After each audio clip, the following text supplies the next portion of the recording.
Buenas tardes, bienvenidas y bienvenidos a una transmisión más de Global Industries. Nos encontramos ahora con el ingeniero Tufi Gaber Flores. Él es vicepresidente de Enlace Legislativo de la Cámara Mexicana de la Industria de la Construcción. Bienvenido a los micrófonos de Global Industries, ingeniero Gaber. Buenas tardes. Buenas tardes, muchísimas gracias. Ingeniero, usted tiene una vicepresidencia fundamental en este momento aquí en la Cámara Mexicana de la Industria de la Construcción, que es la de Enlace Legislativo. ¿Cuáles son las características y las atribuciones que tiene esta vicepresidencia?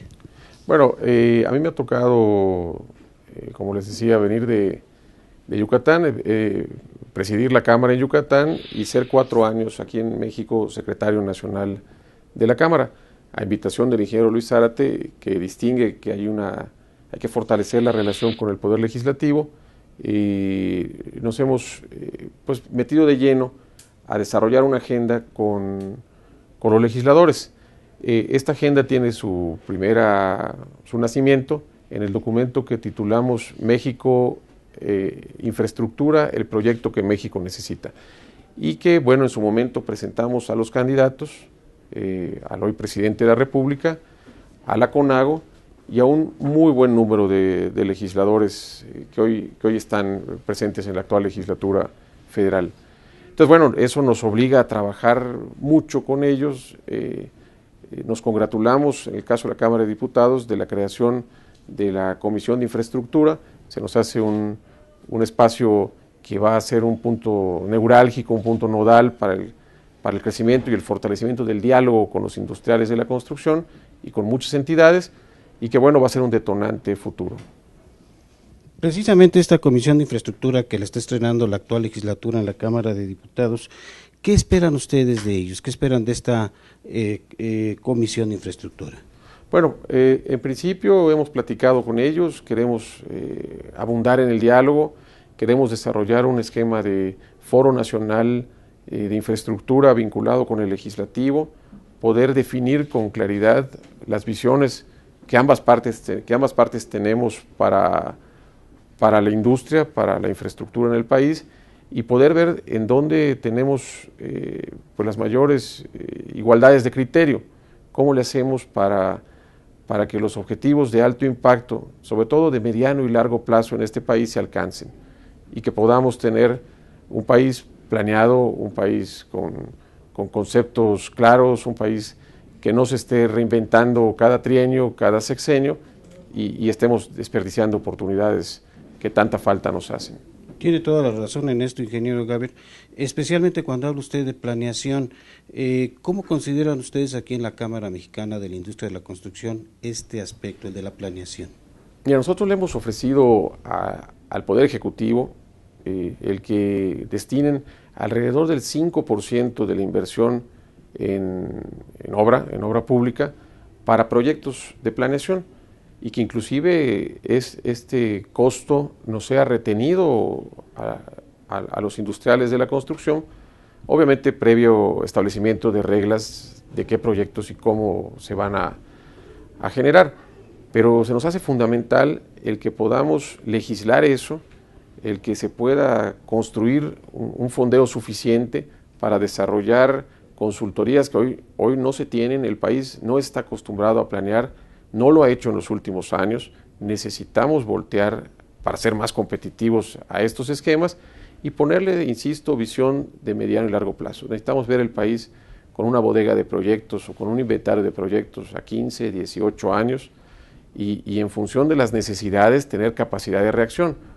Hoy lo que nosotros conocemos o lo que nosotros sabemos nos hace pensar que el país tiene proyectos a 2 años, ¿sí? Y en el mejor de los casos a 5.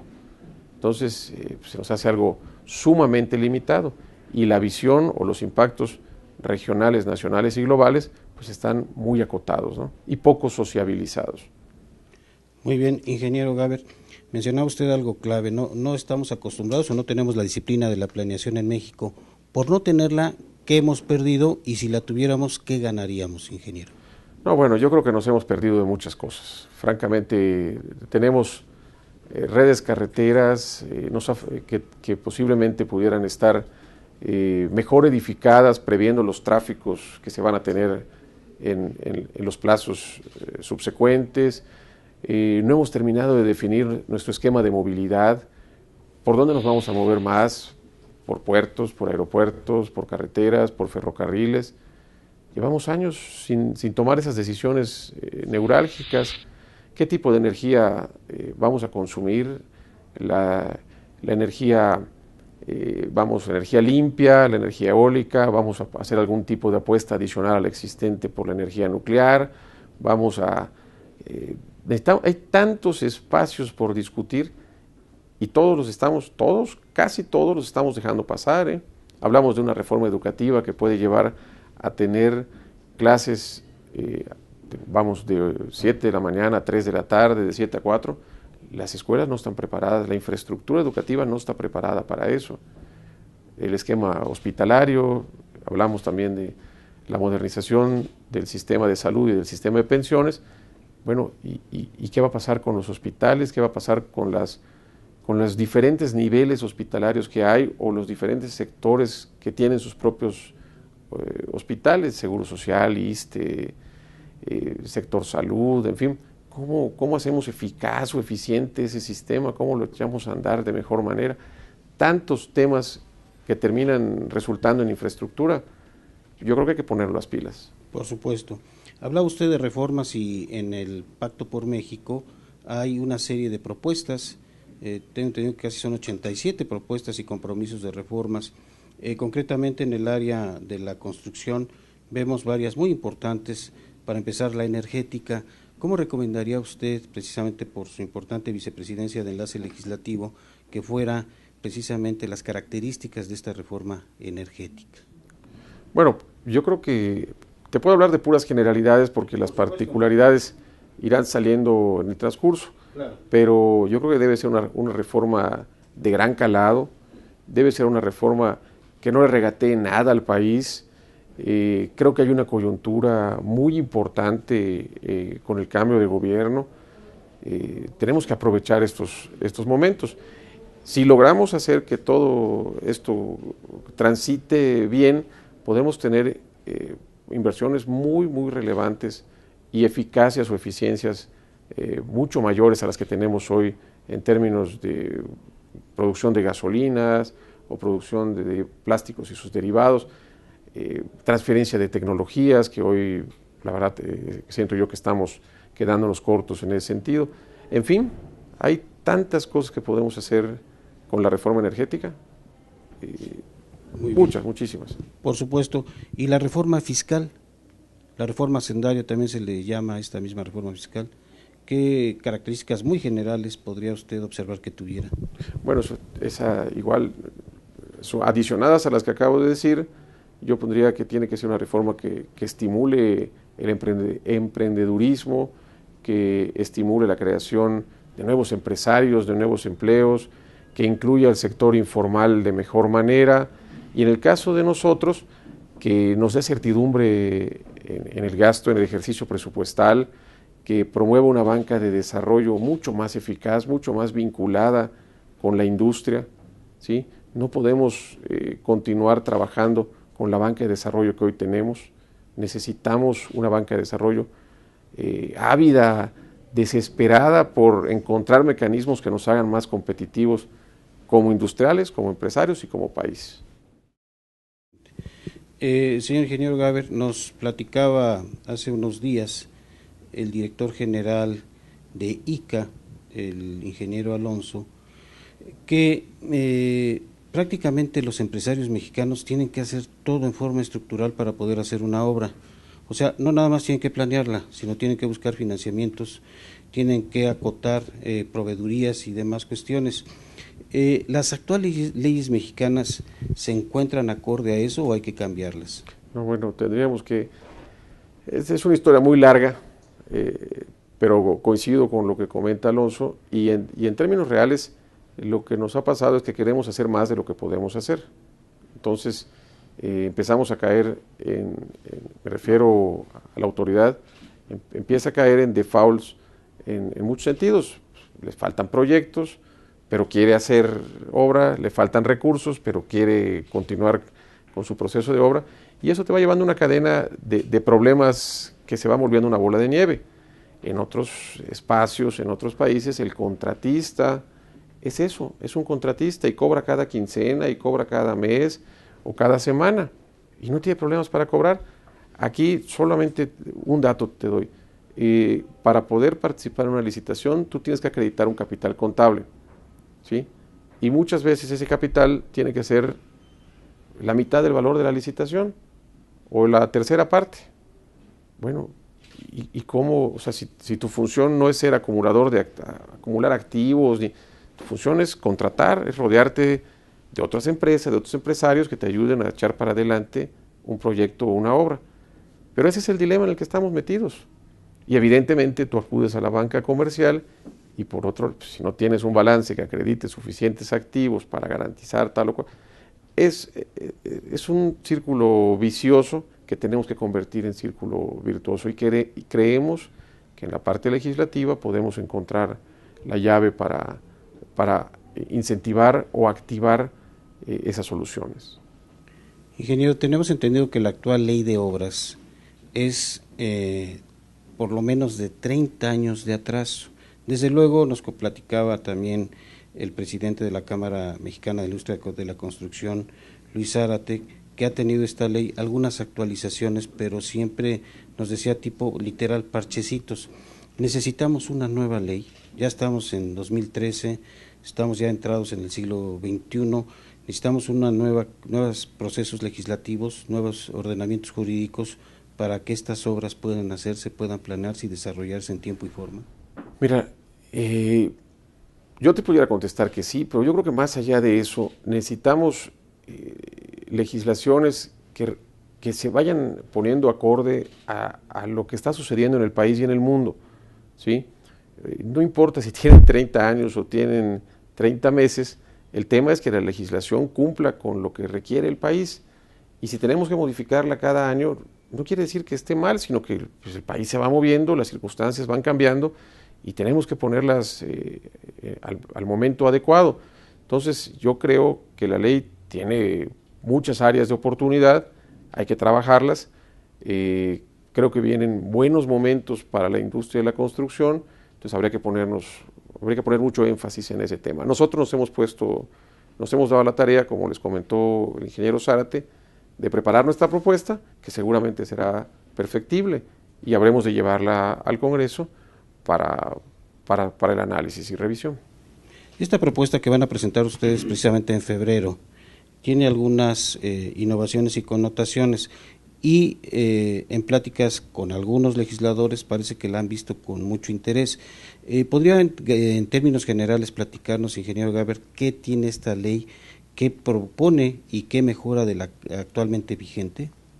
Bueno, tiene muchas cosas. No te pudiera yo puntualizar porque son muchas. Te puedo decir que lo que hicimos fue generar un espacio para el diálogo con todos los industriales de la construcción, generamos espacios con la cadena productiva, muchísima gente opinó en torno a esta ley, a esta propuesta de ley, hicimos un análisis de derecho comparado con la libre de derecho y estamos tratando de fortalecer la propuesta de tal manera que sean los legisladores los que la analicen, los que pues le encuentren vulnerabilidades o potenciales mejoras y bueno, que vayan transitando modificaciones a las leyes. Si no me equivoco, esta no es una nueva ley, sino es una serie de modificaciones a la ley de obra pública y su reglamento. O sea, sería actualizarla y ponerla de acuerdo a los actuales tiempos. Es correcto. Tuvimos hace muy poco una reforma a finales del sexenio del presidente Calderón, que han beneficiado mucho, que se les conoce coloquialmente como las APP. ¿Nos podría platicar qué beneficios han encontrado con esta nueva legislación y en qué ha ayudado? Bueno, en principio le da marco jurídico a lo que ya existía, ¿no? Que comenzó con los PIDIREGAS, que luego evolucionó a los PPS, pero que todo iba, acuérdate, colgado de la ley de obra pública de alguna manera. Entonces eso no le daba certidumbre total al tema de pues bueno, al tema de la inversión, al tema del inversionista. Con esta nueva ley, con su reglamento y con sus lineamientos que ya fueron emitidos, pues bueno, el inversionista se siente mucho más cómodo para traer propuestas a la mesa y poder adelantar o atraer inversiones que en el tiempo, pues aunque generen cierto nivel de deuda, pues puedan hacerse en el corto plazo. Estamos todavía digiriendo como industria este tipo de temas, son temas innovadores, complejos, son temas que no son para el 95% de los integrantes de la industria, que son pymes, ¿sí? Pero estamos haciendo el esfuerzo por agruparnos, formar consorcios, cambiar mentalidades, pues mover culturalmente a la industria.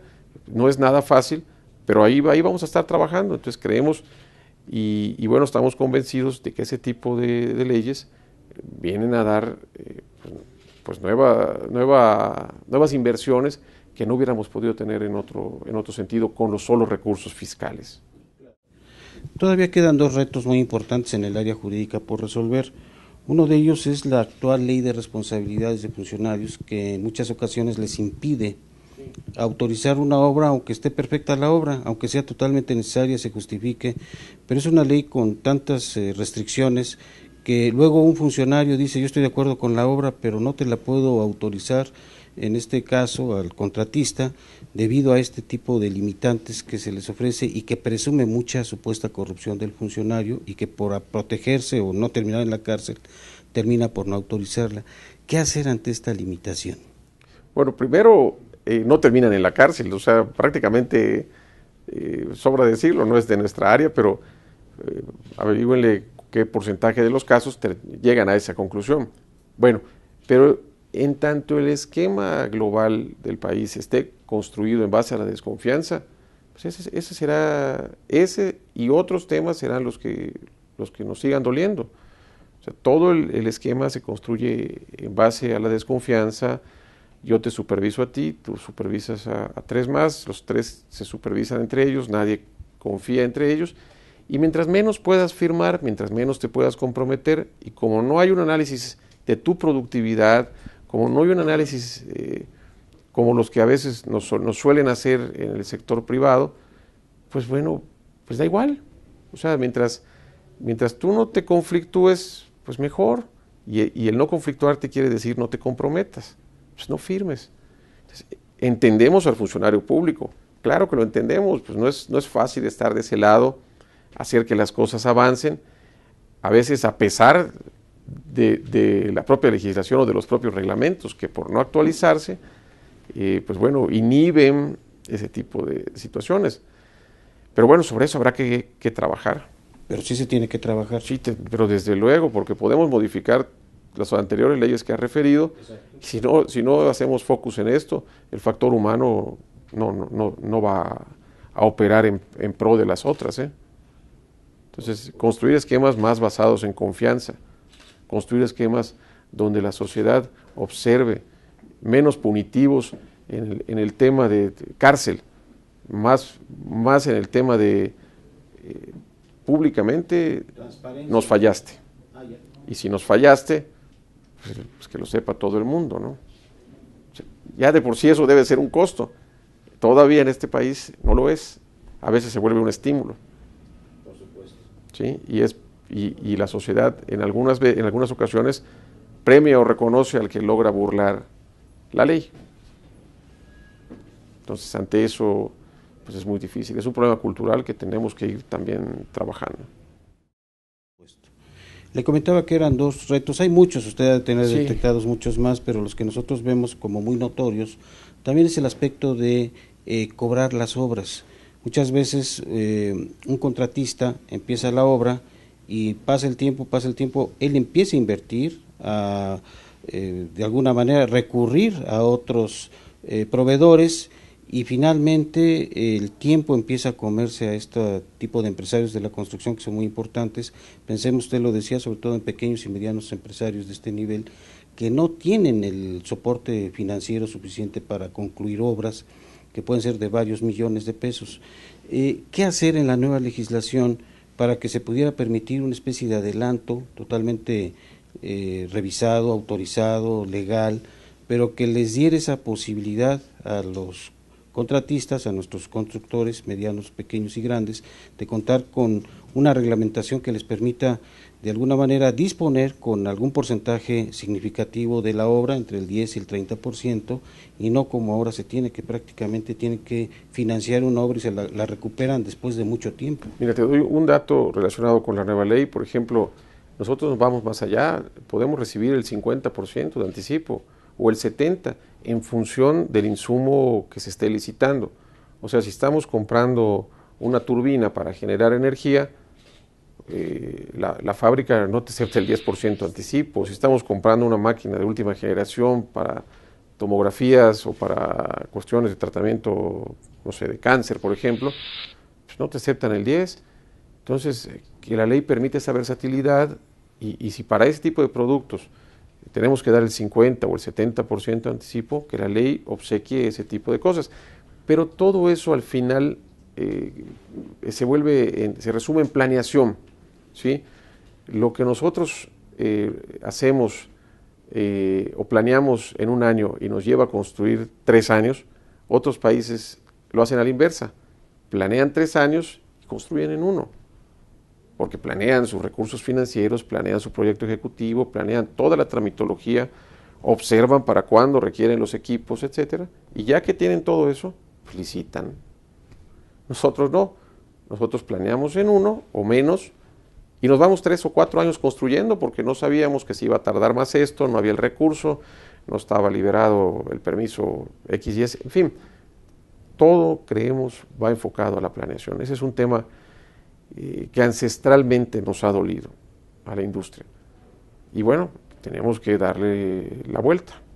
Y la planeación también conlleva al tema de corrupción. Entonces, a mayor planeación, a mayor sociabilización del proyecto, a mayor observancia del proyecto, menor todo lo demás. ¿Sí? Entonces, esto que comentas es fundamental. Y hoy está en boga, tú ves problemas de sobreendeudamiento en municipios, problemas de sobreendeudamiento en gobiernos de los estados, y los paganos de alguna manera, mayoritariamente, pues son los contratistas de obra. Porque, oye, ya no te voy a decir las plantas termoeléctricas, no, el parque, la calle, arráncala, ya va a llegar el recurso, no hay ni contrato, no se ha licitado. Y en la bonomía muchas veces del contratista, de no frenar su planta productiva, de no despedir a sus ingenieros, de no parar su equipo, bueno, pues ahí voy trabajándole. Y el contrato a veces no llega. Y eso es un gran problema. Y hoy está haciéndose patente en estados como Chiapas, por ejemplo, ¿sí? Donde hay quejas que están a la vista de todos en los medios. Y que aparte la Cámara respalda y con mucha firmeza a través del ingeniero Zárate, específicamente el caso de Chiapas. Una de las opciones que se han platicado para estos casos, por ejemplo, es tener un banco de licitaciones o algo así por el estilo. ¿Tiene usted algún comentario de esto, algún dato, para que se hagan claramente estas obras y se pueda disponer de ellas y no quedarse con medios papeles o trámites incompletos que vayan, como siempre, en detrimento del contratista? Te refería yo, más que el banco de licitaciones, el banco de proyectos, el inventario de proyectos. O sea, no tenemos, lo hemos platicado con algunos funcionarios de Hacienda y nos dicen, oye, yo tengo algunos proyectos vinculados con carreteras, por ejemplo, a 2 años. Quisiera yo tener a 5, a 15. Una dependencia que tiene bastante orden en esos temas, por ejemplo, es Comisión Federal, pues que tiene una planeación tal vez a 5, a 10, a 15 años, pero todas las demás dependencias no tienen eso y la ley no los obliga a tenerlo. Y no hay ningún instituto, hubo un esfuerzo que se vio truncado, que fue el tema del Plan Puebla-Panamá hace algunos años, donde si ustedes recuerdan se crearon 5 fideicomisos en el país, o 4, no recuerdo ahora, y cada uno de ellos aspiraba a generar proyectos de impacto regional. Ese era un esfuerzo interesante. Bueno, hoy no tenemos eso. Entonces, pensar en un banco de proyectos es muy difícil. y se vuelve a generar el círculo vicioso. Llegas con tu proyecto, que puede ser un apunte o puede ser una buena idea, pero que carece de muchas otras partes de la tramitología, a solicitar recursos que a veces te son concedidos o aprobados y cuando llegan al Ejecutivo para su ejercicio, pues no se pueden ejercer. Ingeniero, en la propuesta que van a presentar ustedes en febrero a la Cámara de Diputados, concretamente a la Comisión de Infraestructura, ¿de alguna manera incluyen estos puntos para adelantarse y resolverlos? Sí, claro. Nos hemos estado reuniendo con el diputado Alberto Curi, que se nos hace una persona muy profesional, conocedor de los temas. Creemos que podemos avanzar mucho con él y con toda la comisión. Ya tuvimos una reunión plenaria con la comisión. Nos han externado de manera muy sentida, o sea, nos entienden perfectamente, precisamente porque algunos han sido alcaldes, otros han sido diputados locales, en fin, nos entienden perfectamente. Entonces están convencidos de que algo tenemos que hacer y la idea que nosotros estamos proponiendo es generar un foro de infraestructura que desde el legislativo permita allegarnos de las mejores prácticas, permita poner sobre la mesa todo este cúmulo de ideas que hoy tiene la Cámara, pero la cadena productiva, como les decía, también aporta y aporta mucho, las universidades, etcétera, y bueno, de ahí entrar en un espacio que genere la virtuosidad y que podamos ir legislando o proponiendo nuevas leyes o esquemas que hagan que nuestra industria pues, realmente sea un motor y no vaya atorándose en cada paso que dé, ¿no? Muy bien. Estos contactos que ha tenido con el diputado Alberto Curi, de alguna manera a la Cámara Mexicana de la Industria de la Construcción, ¿le dan pistas de que sí va a haber alguna actualización legislativa, alguna actualización jurídica de estos ordenamientos o a lo mejor una nueva ley? Al menos en el ánimo y en la voluntad de la Comisión, 100%, sin duda. Y en lo que se refiere a los liderazgos en ambas cámaras y a los liderazgos de los partidos en ambas cámaras, el ánimo está, así nos lo han manifestado. Digo, traen muchos temas en la agenda, ¿no? Pero al menos en lo que nosotros les hemos explicado y en lo que les hemos transmitido, están totalmente de acuerdo, ¿eh?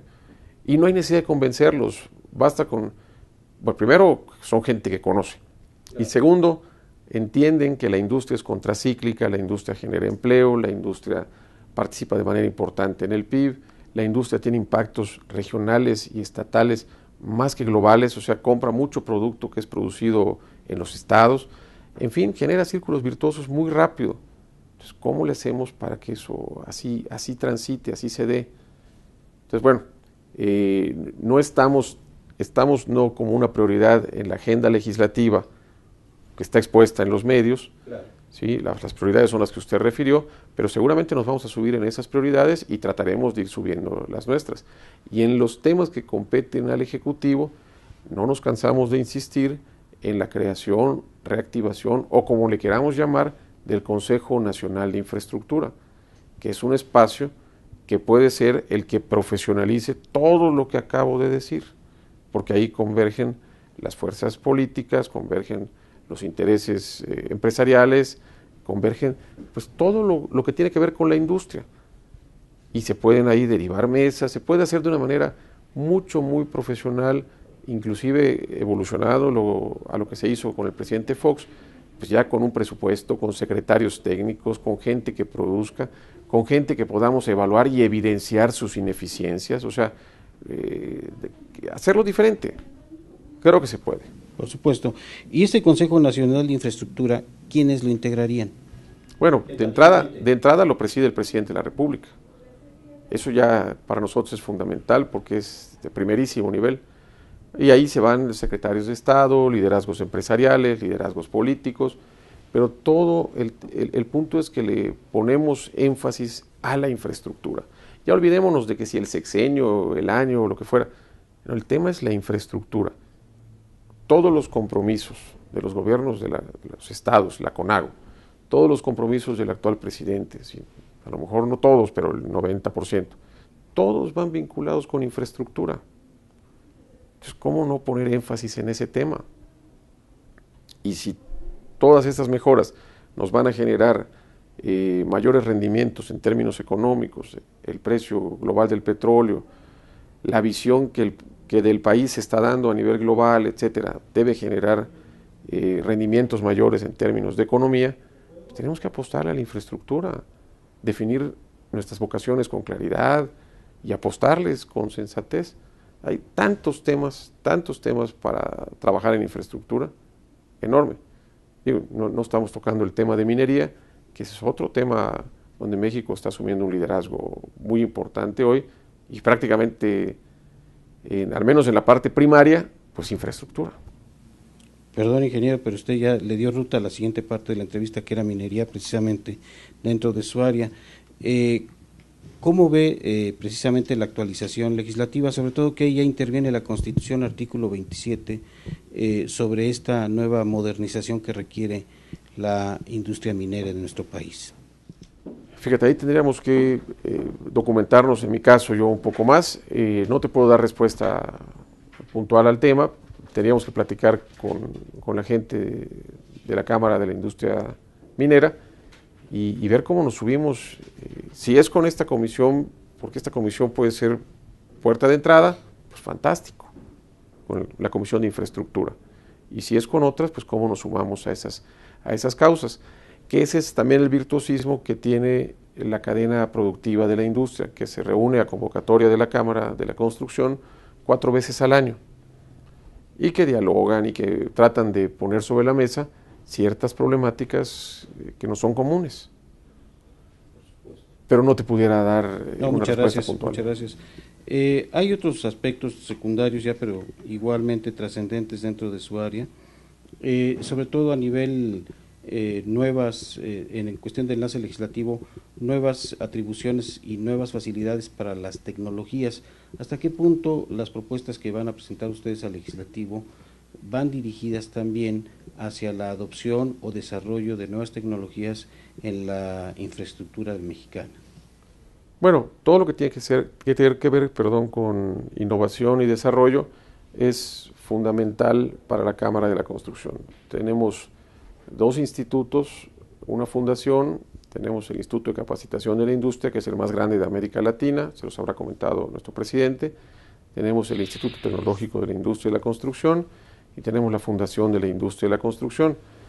Pero yo creo que más allá de eso, donde sí hemos sido muy enfáticos, es en que no permitamos que las empresas extranjeras vengan a México, participen de la economía mexicana y no transfieran tecnología, no dejen, producción de ingenieros, no dejen gente preparada para el futuro. México, yo creo que quiere y queremos producir ese tipo de empresas que también nos permitan salir a competir al extranjero y a tratar de competir con las trabas que el propio país imponga, ¿no? Nosotros, por ejemplo, en el tema de los tratados de libre comercio, pues estamos de acuerdo en que se generen, pero el más reciente que se traía, que era un tratado de libre comercio con Brasil, pues nuestra posición era de oposición. ¿Por qué seguir abriéndonos a cambio de qué? O sea, ¿cuál es la reciprocidad en el tratado? Si los constructores mexicanos van a tener la misma facilidad que se les va a otorgar aquí a los brasileños, bueno, encantado. Pero si nada más va a ser, sigamos abriendo para que terceros participen de la economía mexicana, bueno, pues se nos hace que esa línea discursiva es una línea discursiva de vendedores y nosotros somos compradores. Entonces, pues no es la línea que debemos de adoptar. Y ese es un tema que habrá que discutir con la Secretaría de Economía y con el nuevo secretario en su momento. Claro, por supuesto. Tocó usted un tema muy importante que se refiere a las empresas extranjeras que no quieren o no pueden o no saben compartir parte de sus tecnologías con nosotros. Concretamente en cuestión de producción petrolera, por los hallazgos que anunció el presidente Calderón en su momento, en el sexenio pasado, de hallazgos sobre todo en aguas someras y en aguas profundas del Golfo de México. Al parecer todavía no tenemos tecnología suficiente para aprovechar esos recursos energéticos. ¿Qué hacer? ¿Qué ruta establecer para, por lo menos empezar, pero empezar ya, para contar con esas tecnologías que dentro de poco la gran parte del petróleo que va a disponer nuestro país precisamente está en esos depósitos? Bueno, la ruta es la ruta legislativa, las reglas las ponemos nosotros en nuestro país. Si nosotros pudiéramos perfectamente establecer bajo qué esquemas pueden participar empresas extranjeras que le dejen una rentabilidad al país en todo sentido. Tienen que transferir tecnología, tienen que dejar tecnología a los mexicanos. No pueden reservársela solo para ellos y dejarla como una caja negra, que es parte de lo que ha estado pasando. Entonces, eso es lo que tenemos que legislar y pues son las discusiones que se nos hacen a nosotros relativamente sencillas, relativamente sensatas de discutir y que son sobre las que tenemos que transitar. ¿Es factible que también en esta propuesta que van a presentar ustedes se haga esta recomendación? Sí, claro, desde luego. Y si no, en el momento en que se ponga a discusión la reforma energética, esta será una de nuestras recomendaciones. Desde luego, es que son de sentido común. No tienen ningún grado de sofisticación. O sea, es como en otros países te piden que tienes que entrar en sociedad con una empresa mexicana, con una empresa del país, perdón. ¿Y por qué aquí no? Oye, yo creo que si vas a hacer una carretera que vale la pena, tiene túneles, tiene puentes, hombre, y aquí no hay la experiencia para hacerlo, pues alíate, genera las alianzas, pero oficialmente, ¿sí? ¿Qué ha pasado ahora? Que se generan las alianzas a nivel legal, vamos, superficial, y una vez que se gana la licitación, entonces el contratista que la ganó dice, bueno, ahora voy a licitar la obra. Oye, pero si la ganaste conmigo, pero tú participa en la licitación. Ya veremos. Y entonces hay una total falta de certidumbre para los industriales mexicanos en ese sentido. Y eso es algo que hemos venido comentando y que francamente no encontramos eco en la anterior administración federal. Precisamente, ingeniero, ¿qué perspectivas ven para 2013 en adelante? Sabemos que somos un país que lo se planea cada 6 años, cada 2 años, pero con base en sus reflexiones, ¿qué perspectivas le ve a la industria de la construcción, de la infraestructura a partir de este sexenio? Bueno, yo creo que nuestra naturaleza es optimista, ¿sí? O sea, no somos ingenuos, no somos retrógradas, no estamos actualizados, pero somos optimistas. O sea, creemos que el reto de un cambio de régimen, ¿sí? Después de 70 años a 12 años y ahora un nuevo gobierno, pues debe traer un ánimo renovado, debe traer perspectivas renovadas, en diferentes momentos hemos expuesto estas ideas cuando los que hoy son gobierno eran oposición y les ha parecido correcto. Bueno, pues ahora son gobierno, entonces pues ahí está la oportunidad. Y vamos a empujar para que las cosas sucedan. Y bajo el liderazgo, yo pienso, de Luis Zárate, pueden suceder muchas cosas positivas. Excelente. Por último, señor ingeniero, la capacitación es muy importante para la Cámara Mexicana de la Industria de la Construcción. En su área tan importante, en su vicepresidencia de Enlace Legislativo, ¿cómo se contempla este apartado? Bueno, la Ley Federal del Trabajo obliga a la capacitación, ¿sí? Obliga.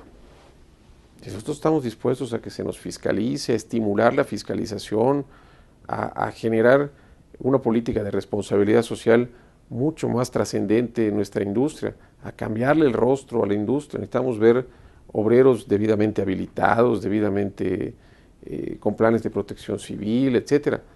Pero necesitamos también que todo eso, que tiene un costo, pues sea asumido por el cliente.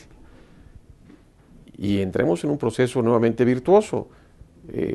Tú asumes que eso se debe de pagar, yo lo proveo y fiscalízame. Y no tengo ningún inconveniente. Y dicho sea de paso, nuestra industria, en el caso del Instituto de Capacitación, tiene estrecha relación con la Secretaría del Trabajo. Capacitamos a muchísimas personas, les entregamos las cartillas que los certifican como operadores autorizados en maquinaria, en equipo, que son plomeros calificados, que son cosas que nuevamente cuando se van a diferentes partes del país, ejemplo el Caribe, y llegan a hoteles que se edifican por inversionistas extranjeros, oye, yo soy plomero, pues ¿cómo lo acreditas? Oye, pues tengo 30 años en plomería y soy buenísimo. Bueno, estamos fomentando el que puedas exhibir una cartilla para que puedas cobrar lo que vales. ¿Sí? Si no, bueno, está bien, pásale y luego vemos. Sí, pues cuando vemos ya se acabó la obra. Entonces, si eras muy bueno, pero pues ya no te pagué. Y ya estoy hablando de la mano de obra, ya no hablo del contratista. Claro. Entonces, bueno, son muchas aristas que trae la industria, muchísimas. Yo creo que también el liderazgo, destacaría yo, si me permites, de los ingenieros civiles, también faculta, la formación de ingeniero civil te permite ver costo-beneficio, te permite ver una visión técnica, te permite ver una visión humanista, una visión social, y es todo lo que converge en la industria. Entonces, pues parcialmente somos generalistas, a veces nos hace falta más especialización, pero creo que podemos ser útiles para el desarrollo del país y en este momento para el desarrollo de nuestra industria. Tiene usted toda la razón, ingeniero. Nos comentaba el director general de ICA que en nuestro país se titulan más ingenieros que en Alemania o que en Brasil. Con relación a lo que usted menciona, es fundamental ese dato de la capacitación que ven ustedes. Fundamental. Por último, el mes de marzo es el mes del festejo de la Cámara Mexicana de la Industria de la Construcción. Festejan sus 60 años, van a tener una serie de eventos muy trascendentes, muy importantes. La vicepresidencia a su cargo, ¿qué participación tendría en estos eventos? Bueno, hay un espacio. Primero estamos impulsando el tema de un foro con el Poder Legislativo en el transcurso del presente año. Y bueno, le estamos brindando el espacio al Poder Legislativo a través de la Comisión de Infraestructura del diputado Curi para que exponga su visión de todo esto que estamos platicando y planteando y procurando que esto vaya permeando y generando olas positivas. Como ustedes van a platicar con ellos en febrero, ¿es factible que para marzo ya haya repercusiones? Sí, definitivo. Tiene que haberlas. Tiene que haberlas. Excelente. Pues señor ingeniero Tufi Gaber Flores, vicepresidente de Enlace Legislativo de la Cámara Mexicana de la Industria de la Construcción, muchas gracias por sus reflexiones y comentarios a Global Industry. Buenas tardes. Buenas tardes, muchísimas gracias.